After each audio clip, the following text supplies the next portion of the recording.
Selamat malam, Bapak, Ibu sekalian yang terkasih. Bagaimana kabarnya? Baik ya? Puji Tuhan. Baik-baik, Pastor. Iya, kabar baik di sini. Yang baru bergabung, selamat ketemu juga. Mengingatkan saja saya, namanya Pastor Dimas Pelealu. Ya, saya mohon maaf pertama-tama saya ada menyiapkan bukan PowerPoint, tetapi sedikit slide, tetapi tiba-tiba internet di rumah saya mati nih, makanya saya harus pakai HP. Tapi nanti coba saya switch kamera kalau dibutuhkan. Nah, saat ini saya mengajak kita sekalian, kita semua untuk merenungkan Injil besok, hari Minggu besok, yaitu tentang roti hidup. Nanti akan saya jelaskan latar belakangnya, itu dari Yohanes 6, dengan maksud agar kita bisa mempersiapkan diri untuk misa besok. Nah, mari saya akan membacakan, terus Bapak Ibu bisa melihat teksnya, akan saya balik. Semoga bisa lihat ya. Bisa, Romo. Tuhan bersamamu dan bersama rohmu. Inilah Injil Yesus Kristus menurut Yohanes. Dimuliakanlah Tuhan. Maka bersungut-sungutlah orang Yahudi tentang Dia, karena Ia telah mengatakan, "Akulah roti yang telah turun dari sorga." Kata mereka, "Bukankah Ia ini Yesus anak Yusuf, dan ibu bapanya kita kenal? Bagaimana Ia dapat berkata, 'Aku telah turun dari sorga'?" Jawab Yesus kepada mereka, "Jangan kamu bersungut-sungut. Tidak ada seorang pun yang dapat datang kepadaku jika ia tidak ditarik oleh Bapa yang mengutus aku. Dan ia akan kubangkitkan pada akhir zaman.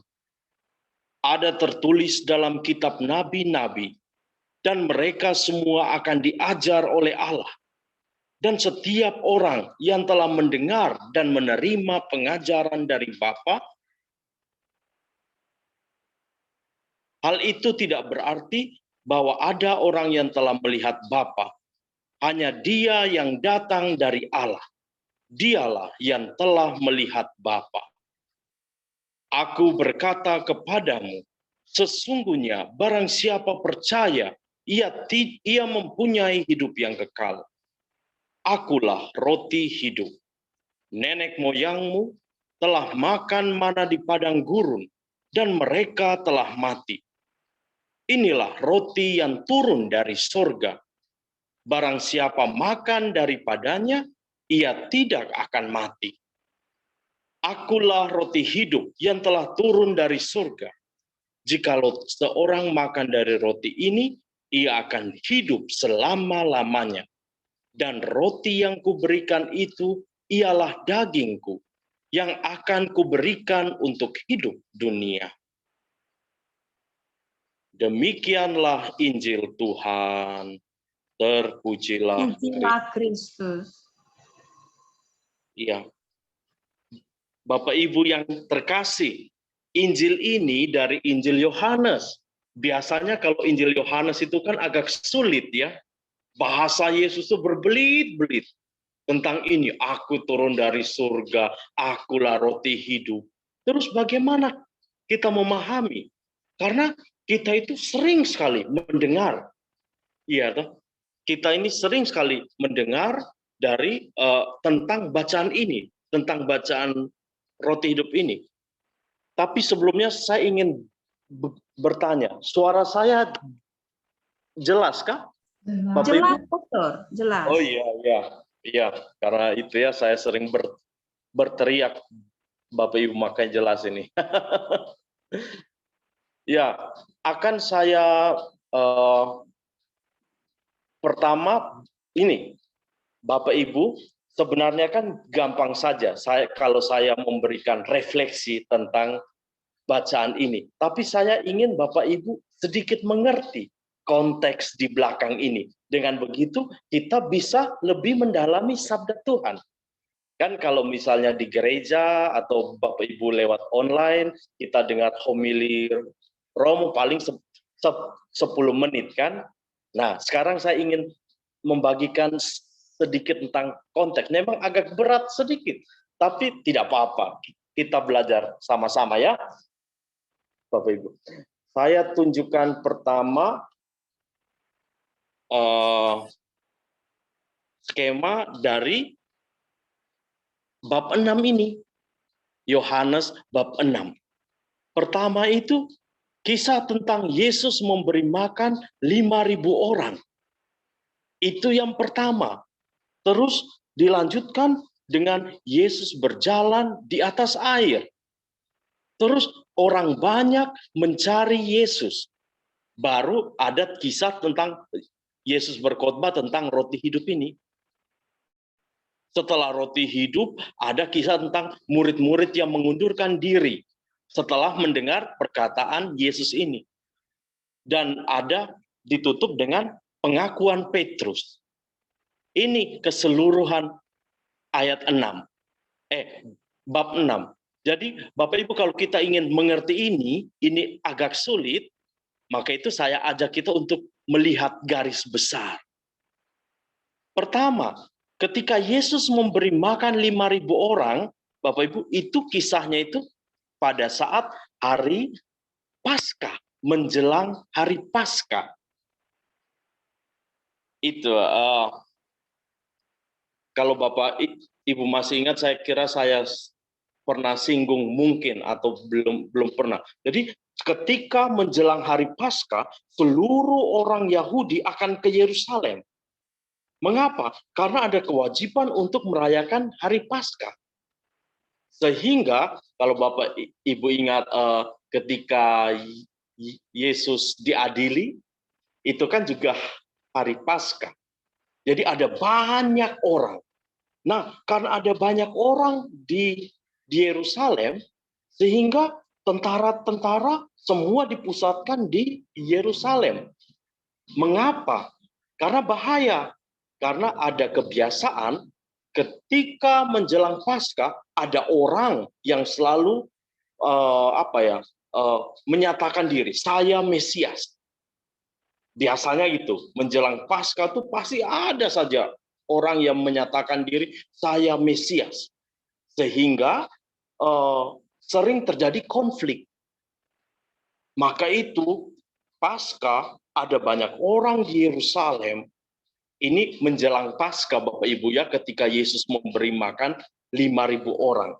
5.000 orang itu cuma laki-laki.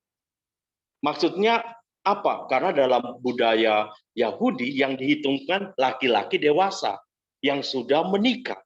Jadi sebenarnya Yesus itu bukan memberi makan cuma 5.000 orang. Tapi istrinya pasti ikut. Lihat ya, sekitar 10.000 lah. Dengan anak-anaknya pasti ikut. Anak-anaknya itu tidak dihitung.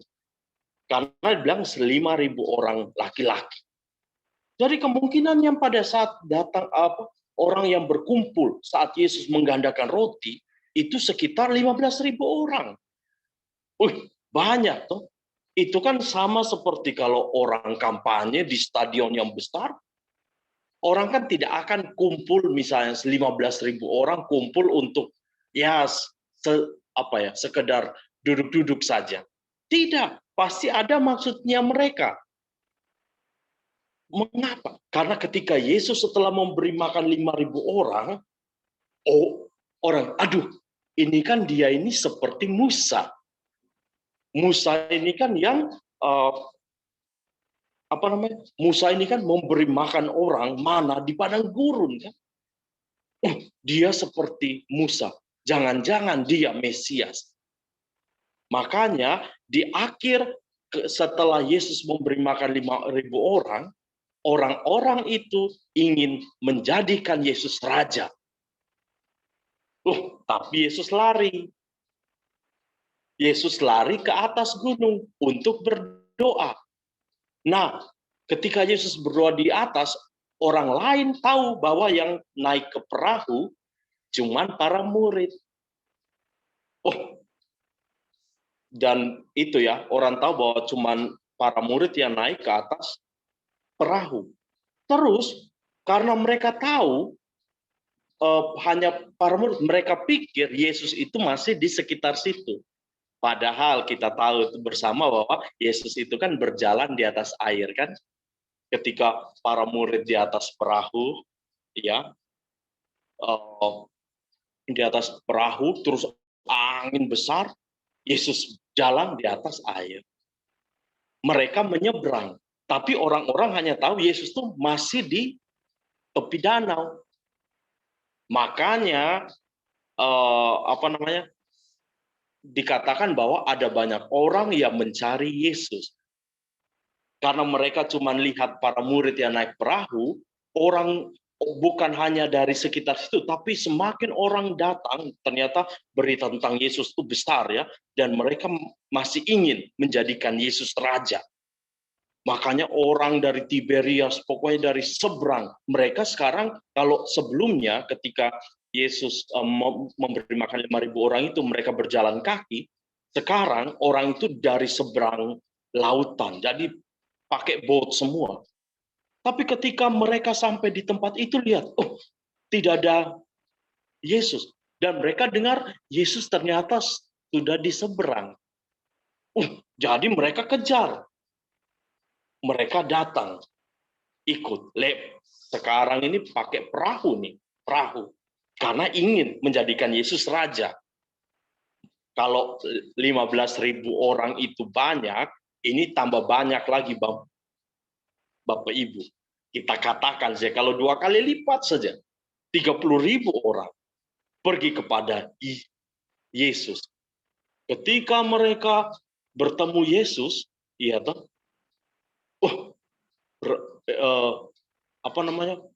mereka terkejut karena Yesus berkata melalui Injil yang barusan kita dengar itu tentang roti hidup. Tuhan Yesus itu bilang kepada mereka kan ketika mereka sampai, Tuhan Yesus bilang, kamu tuh cari saya sebenarnya karena kamu lihat mujizat itu loh. Mujizat 5.000 orang diberi makan, terus kamu cari saya untuk menjadikan Mesias. Sekarang tantangan saya adalah, kamu bisa menerima saya apa enggak? Kalau saya mendeklarasikan diri, saya bilang, saya itu roti hidup.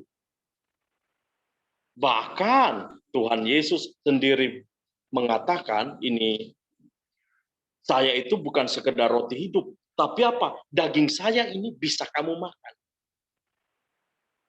Itulah Bapak Ibu, mengapa orang-orang setelah mendengar bahwa Yesus mengatakan, daging saya bisa kamu makan, makanya setelah itu orang-orang tidak jadi menjadikan Yesus raja.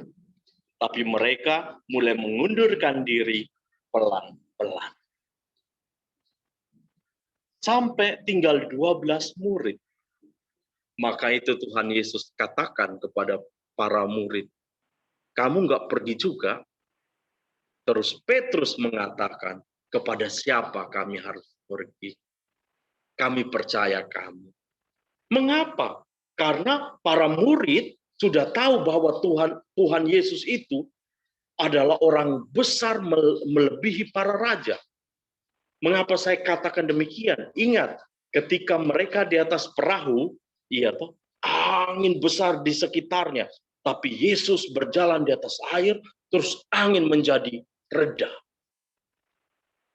Maka itu, para murid Bapak Ibu, mereka kemungkinan tidak mengerti apa perkataan Yesus. Tentang roti hidup, tentang makan tubuhnya Yesus. Mereka mungkin tidak mengerti. Tetapi bagi mereka sebenarnya tidak apa-apa. Yang penting saya percaya kepada Yesus. Bapak Ibu, saya juga sudah lupa ya, apakah saya pernah katakan di kelompok ini atau di kelompok lain. Tapi Santa Teresia Avila, salah satu Karmelit, dia mengatakan penampakan itu ada 3. Penampakan ini apa namanya, kayak mujizat itu penampakan, Tuhan Yesus menampakkan diri, dan itu tingkatannya ada 3. Yang pertama, yang paling dasar itu, yang paling dasar ini maksudnya yang paling bawah, itu namanya penampakan indrawi. Penampakan indrawi ini apa? Kayak melihat mujizat. Kayak ada orang yang melihat Yesus, melihat Bunda Maria. Itu baik, baik sekali. Tapi itu ada pada dasar. Nah, orang-orang yang diberi makan Yesus, mereka mengikuti Yesus karena mereka melihat mujizat. Ini loh, Yesus menggandakan roti. Tapi ternyata kata Santa Teresia Avila itu tidak cukup. Di atas penampakan indrawi ada namanya penampakan imajinatif. Wih, apalagi tuh? Itu loh Bapak Ibu. Kayak misalnya mungkin ini pengalaman Bapak Ibu juga ya. Misalnya doa terus tertidur, terus tiba-tiba kok mimpi ketemu Bunda Maria ya. Mimpi ketemu Tuhan Yesus lah. Menurut Santa Teresia Avila tidak apa-apa. Itu bagus juga pengalaman rohani, tapi bukan yang paling puncak. Yang paling puncak namanya penampakan budi atau penampakan intelektual. Yaitu apa? Sekalipun orang tidak melihat mujizat, sekalipun orang tidak mengalami kayak pengalaman rohani, tampaknya Bunda Maria datang padanya, tetapi dia percaya. Makanya ingat perkataan Yesus kan, berbahagialah orang yang tidak percaya, yang tidak melihat namun percaya. Begitu pula, itu konteksnya dan spiritualitasnya. Marilah kita lihat terus bagaimana dengan kita menyikapi roti hidup, Ekaristi. Bapak Ibu, mungkin sebagian besar dari kita ini tidak terlalu tahu makna di balik hosti kecil itu kan. Iya kan? Ada tubuh Kristus yang dibagi kecil, itu benar tubuh Kristus atau tidak? Kita juga sebagian besar dari kita mungkin tidak pernah mengalami penampakan rohani. Tidak pernah tiba-tiba Tuhan Yesus menampakkan diri. Mungkin bagi Anda yang pernah, saya hargai itu. Tidak salah. Itu baik sekali pengalaman rohani. Tapi ingat, itu bukan segala-galanya. Tapi yang dibutuhkan dari kita adalah sekalipun kita tidak mengerti, namun saya percaya Tuhan Yesus hadir dalam sakramen Maha Kudus. Bapak Ibu, makanya kan ciri-ciri gereja itu kalau misalnya ada penampakan ya toh, penampakan Bunda Maria di Fatima, terus penampakan di Lourdes, terus ada namanya di Naju atau apa. Biasanya kalau ada penampakan itu Bunda Maria menampakkan diri atau hosti keluar darah dan lain-lain. Biasanya gereja tuh pertama-tama membiarkan dulu. Tidak langsung, oh iya, itu benar, itu benar. Tidak. Mengapa? Karena dilihat dulu buah-buahnya apa. Karena penampakan itu kalau dari Allah akan menghantar orang kepada hidup yang baik. Tapi kalau Bapak Ibu pernah dengar nama Julia Kim ya, Julia Kim dari Korea dulu tuh sempat tenar karena penampakan itu kan. Tapi rupanya bukan dari Allah ya. Makanya meredup dengan sendirinya. Tapi gereja mengapresiasi iman orang yang sekalipun tidak mengalami hal itu, sekalipun hidup rohaninya biasa-biasa saja, namun dia percaya pada Ekaristi, sakramen Maha Kudus. Terus ada banyak orang yang bertanya, Romo, kok Tuhan Yesus itu kok bisa muncul? Iya, toh terpecah-pecah. Bapak Ibu bisa, kalau Tuhan Yesus bisa menggandakan roti, iya, menggandakan roti untuk dimakan 5.000 orang. Orang kan pertama skeptis kan, muridnya gitu kan, kok bisa? Ini kan cuma 5 roti dan 2 ikan. Tapi nyatanya bisa. Kalau Tuhan Yesus bisa melakukan itu, mengapa dia tidak bisa membagikan tubuhnya? Pasti bisa melalui karya ilahi. Makanya yang kita terima hosti setiap hari, setiap minggu, dan pada saat ini sayang sekali karena pandemi ini, sebagian besar dari kita menerima hosti dalam bentuk kerinduan rohani, komuni rohani.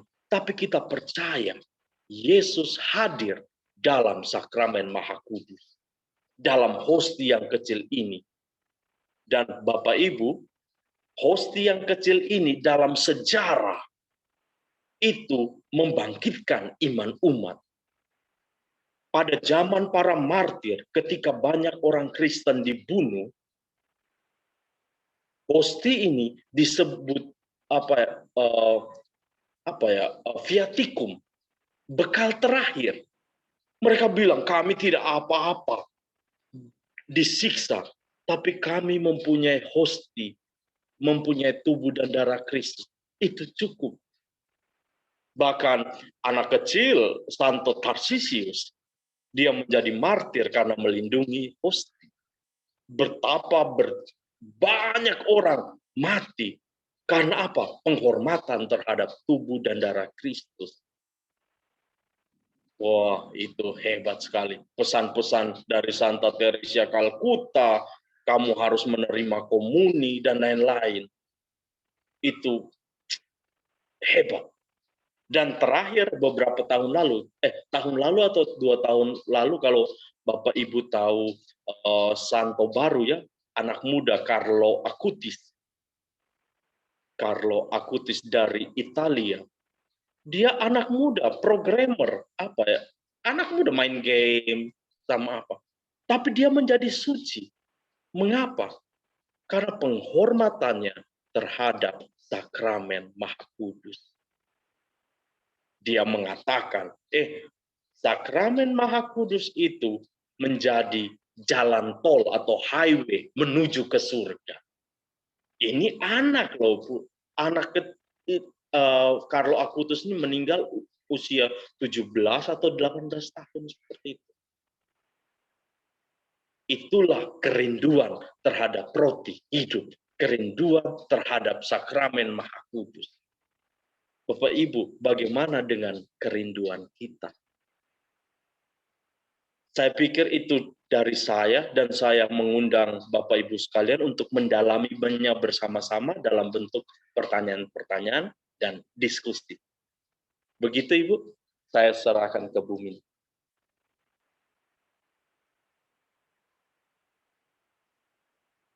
Ibu, ya. Terima kasih Pastor Dimas. Sungguh sangat dalam ya Pastor menerangkan kepada kami tentang roti hidup. Roti hidup itu adalah sungguh dagingnya Yesus yang pada masa ini dapat kita terima di dalam Ekaristi. Ya, ini sungguh sangat menonjol dalam pengajaran malam ini. Dan yang kedua, Pastor, Pastor tadi berkata, bagaimana Yesus menggandakan roti dari 5 roti 2 ikan, memberi makan 5.000 orang laki-laki, tidak terhitung para wanita dan anak-anak. Bagaimana mungkin? Tetapi itu mungkin terjadi karena Dia adalah Tuhan. Dan begitu juga karena kealahan Yesus itulah yang menjadikan segalanya menjadi mungkin. Kita dapat menyambut tubuhnya pada saat kita menerima Ekaristi. Dan satu poin lagi yang sangat juga menyentuh hati pada malam hari ini, poin di mana Yesus pernah berkata, berbahagialah kita yang tidak melihat namun percaya. Ini adalah suatu poin-poin yang sungguh sangat kami rindukan untuk boleh kami perdalam di dalam pengajaran-pengajaran yang pastor berikan. Dan di malam hari ini sungguh sangat jelas semuanya bahwa segala sesuatunya tidak ada yang mustahil bagi Tuhan. Itulah sifat kealahannya, dan juga Allah adalah kasih. Demikian ya, Pastor.